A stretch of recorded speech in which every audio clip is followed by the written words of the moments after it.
Welcome to BikeLegend Pro, your trusted source for the latest updates in the two-wheeler world.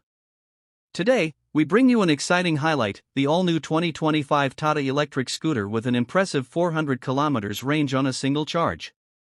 This launch is set to shake up the EV segment in India with its performance, design, and advanced features.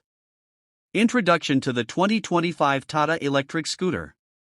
The 2025 Tata electric scooter is a bold step into the future of urban commuting.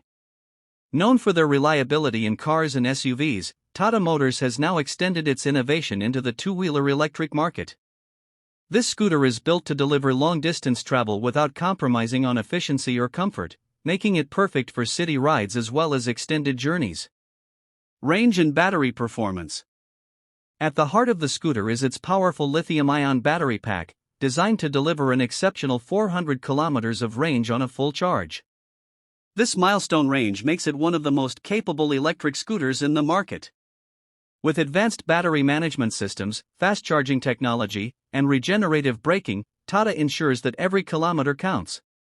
Charging options include both a rapid fast charger for quick top-ups and a standard home charging unit for overnight convenience. Design and styling. The scooter features a modern, aerodynamic design that blends style with practicality. With sharp LED headlamps, sleek body lines, and premium finish, it appeals to both young riders and professionals. The seating is ergonomically crafted for comfort, while ample under-seat storage and additional utility hooks make it practical for everyday needs. Technology and smart features. Tata has equipped this scooter with a digital touchscreen instrument cluster that provides navigation, battery health status, and smartphone connectivity. Riders can sync their phones for calls, music, and ride statistics, making every trip smarter and more enjoyable. Safety features such as ABS, traction control, and side stand alerts further enhance rider confidence.